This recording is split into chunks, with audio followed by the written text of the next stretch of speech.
Hello friends, welcome to my YouTube channel Ekdant Environment Educations. Already I have posted that how many numbers of questions whose answer key has been changed. कितने questions हैं जिनके answer की changed हुए हैं revised answer key के अंदर, और कितने क्वेश्चंस डिलीटेड हुए हैं, है ना।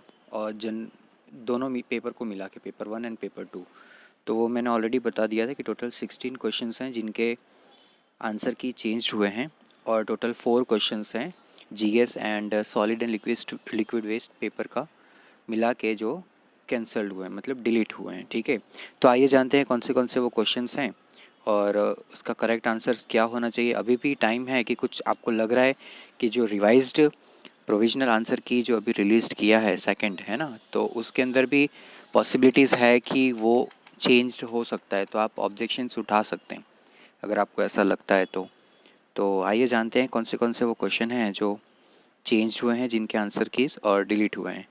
तो पहला पेपर है आपका जनरल स्टडीज़ का, जिसके अंदर पहला क्वेश्चन जो था, ये मैं जो बता रहा हूँ वो मेरे पास सीरीज़ सी का पेपर था, तो उसके अकॉर्डिंगली आपको इसमें क्वेश्चन नंबर्स दिखाई देंगे। तो नंबर्स मैटर नहीं करता कौन सा क्वेश्चन नंबर है, बट आपको क्वेश्चन ध्यान देना है कि कौन सा क्वेश्चन था।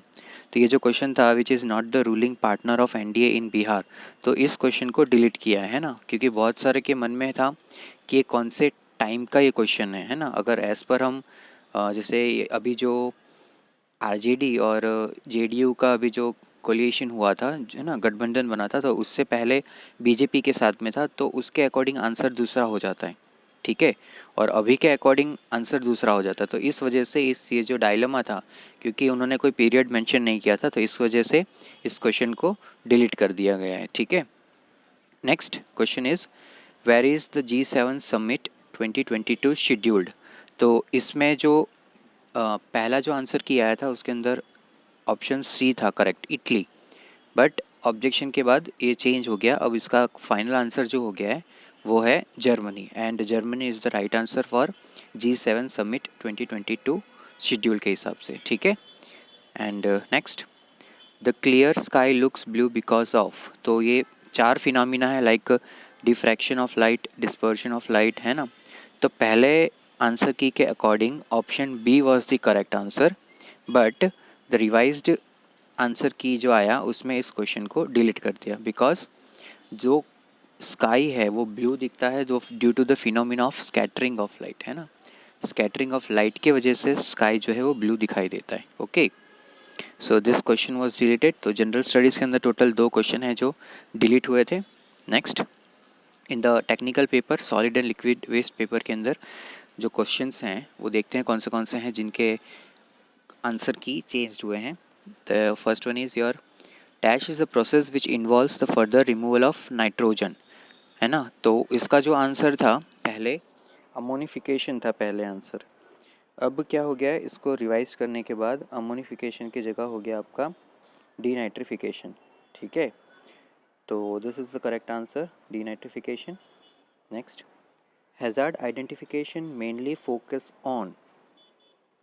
Focus on chemical exposure and it's concentration, कि हैज़ार्ड आइडेंटिफिकेशन किस पे वर्क करता है, किस पे वो ज़्यादा जोर देता है। तो हैज़ार्ड आइडेंटिफिकेशन ज़्यादा जोर देता है कि केमिकल का सोर्स क्या क्या है ना, कौन से सोर्स है, वो कैसे टाइप का केमिकल है जिसके कारण हैज़ार्ड हो सकता है। तो chemical source is the, and apart from that कितने कंसंट्रेशन में, बहुत लाइट कंसंट्रेशन है उस केमिकल का, तो उससे ज़्यादा नुकसान कुछ नहीं होने वाला, उससे कुछ ज़्यादा हैज़ार्ड नहीं होने वाला। That's why the correct answer is C option as per the revised answer key chemical source and concentration. Moving to next, when was the Hazard Waste Management Act enacted in India? So, as per the first answer key, it was option A 1990, but the revised answer key says that the correct answer is 1989। और आप manual उठा के भी देखेंगे तो manual के अंदर भी और वेबसाइट पे भी हैज़ार्डियस वेस्ट मैनेजमेंट एक्ट का जो एनेक्ट हुआ था इंडिया के अंदर वो 1989 में हुआ था। Okay, moving to next, which of the following data is not required for hazard identification, and as per the revised answer key the correct answer is your estimation of risk, option A. Previously it was जो पहले answer की था उसके अंदर option B दिया था affected population, but अब correct करके उसको किया है estimation of risk. Okay, moving to next. Evaporation units may be operated without obtaining a permit if unit is closed, है ना। जो रिवाइज्ड आंसर किया आया उसके अंदर ऑप्शन हो गया आपका ए, यूनिट इज एनक्लोज्ड। पहले था केमिकल्स आर यूज्ड, तो ये गलत आंसर था, केमिकल्स आर यूज्ड। अगर आपका यूनिट एनक्लोज्ड है तो आपको किसी टाइप के परमिशन की ज़रूरत नहीं होता है अगर आप उसको ऑपरेट करते हैं, अगर वो एक इवापोरेशन यूनिट है तो, ठीक है। So option A is the correct answer for this question. Moving to next. Which of the following method cannot be used for waste disposal. अब इसमें एक डाउट है कि जो रिवाइज्ड आंसर किया आया है उसके अंदर ऑप्शन सी डंपिंग बता रहा है, ठीक है ना। और जहाँ तक मुझे भी लग रहा है, और इसका एक प्रॉपर सोर्स ढूंढना पड़ेगा क्या बोलता है, क्योंकि मुझे डाउट है कि ऑप्शन बी करेक्ट आंसर ही है। ये जो हुआ था ना ओपन सी डिस्पोजल जो है वो एक सही मेथड नहीं है वेस्ट डिस्पोजल करने का, है ना।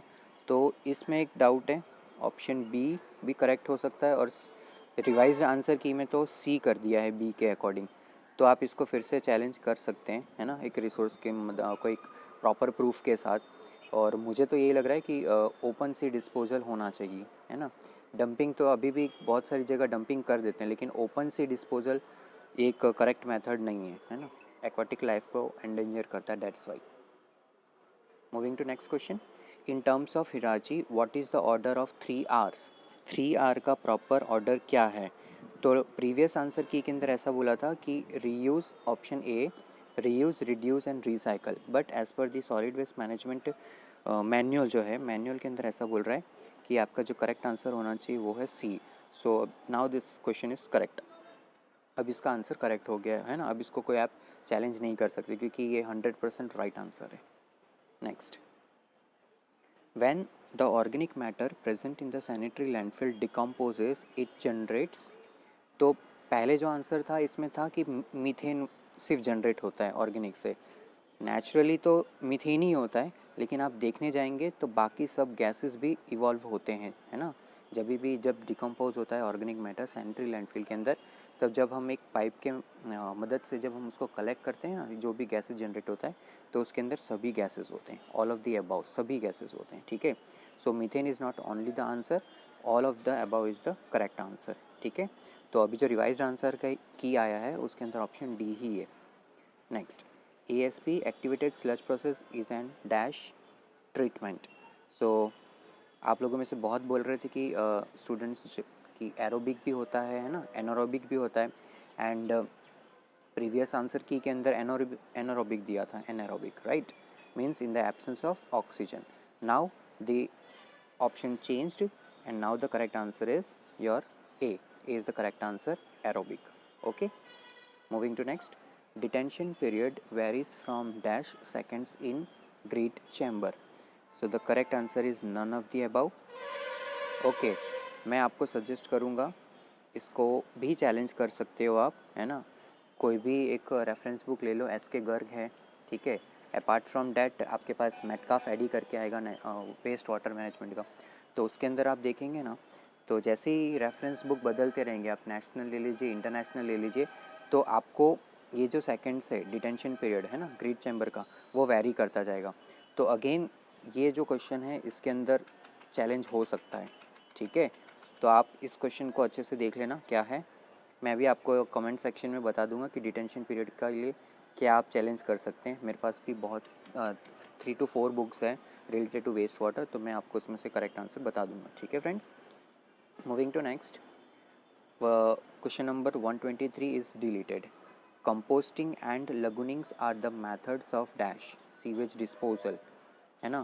सीवेज डिस्पोजल ही आता है मेथड में, लेकिन इन्होंने करेक्ट इसको कैंसिल कर दिया है। तो प्लीज़ इस क्वेश्चन को आप अच्छे से देख लेना और इसको चैलेंज ज़रूर करना, है ना।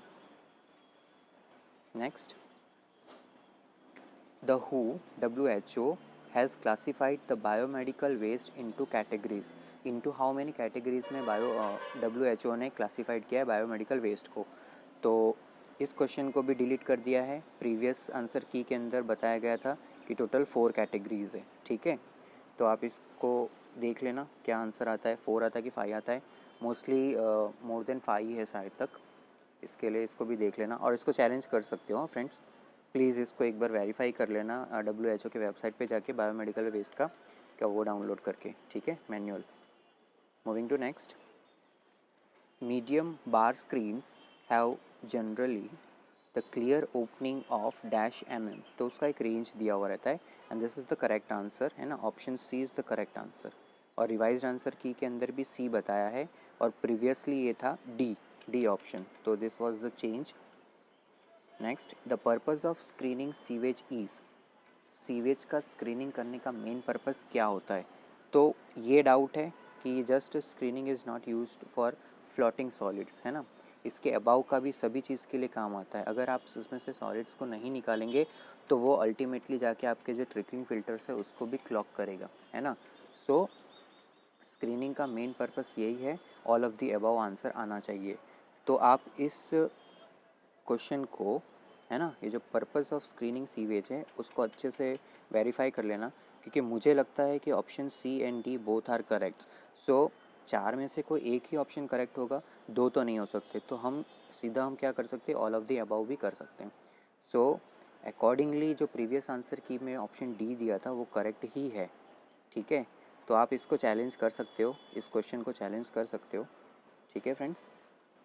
Moving to next, developing countries, ये एक बहुत बड़ा क्वेश्चन था, है ना, कि डेवलपिंग कंट्रीज़, डेवलप्ड कंट्रीज़ से जो सॉलिड वेस्ट जनरेशन रेट है उसका ज़्यादा होता है कि कम होता है।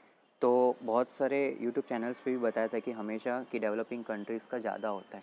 डेवलपिंग कंट्रीज़ का ज़्यादा नहीं होता, सबसे ज़्यादा हमेशा डेवलप्ड कंट्रीज़ का होता है, क्योंकि वो हर एक चीज़ में वो क्या ढूंढते हैं, एक टाइप का एक ऐसी फैसिलिटीज़ ढूंढते हैं ताकि हम कम से कम मेहनत करें और ज़्यादा से ज़्यादा यूज़ कर पाएँ।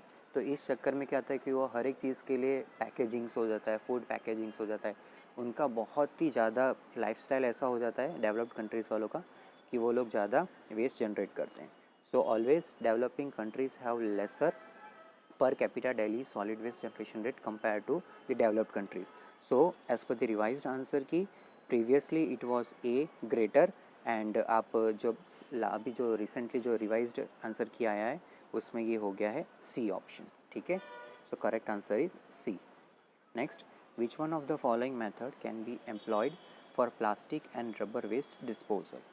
So बहुत सारे आप में से बोल रहे थे कि incineration आता है ना, but for plastic and rubber paralysis आता है। इंसिनरेशंस के अंदर हम प्लास्टिक को हम बर्न नहीं करते, ठीक है, पैरालिसिस के अंदर ही करते हैं। So previously it was option C, as per the first answer key it was C, but as per the revised answer key option B is the correct answer. Next, what is the main purpose of hazard identification.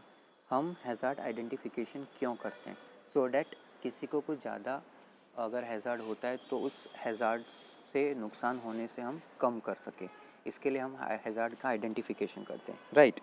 So that's why accordingly the as per the first answer key it was option A the correct answer, to characterise the adverse effect, है ना। हम characterise नहीं करते हैं toxins जो भी हैं कि उसका क्या इफ़ेक्ट होगा, हम वो नहीं करते, हम मिनिमाइज को अब कम करने का सोचते हैं ताकि उस हैज़ार्ड से ज़्यादा प्रॉब्लम्स ना आ पाए, ठीक है। So accordingly option C is the correct answer as per the revised answer. So friends, these are the number of questions and the questions you all have seen from paper 1 and paper 2 that were deleted and whose answer key has been changed. So accordingly if you know that this question is still wrong and there need to be some correction, then please provide with a proof and submit and raise the objection before 30th of Jain, okay friends. तो अब 30 तारीख से पहले आपका objection raise करके proper proof material के साथ आप प्लीज़ टाइमली सबमिट कर दीजिए, so that again there should be some updates regarding the answer key and your marks will also be get increased if you raised and if a positive response will be there from BPSC. So this was from Ekdant Environment Education friends, and if you like the video please like and subscribe the channel. Thank you so much friend.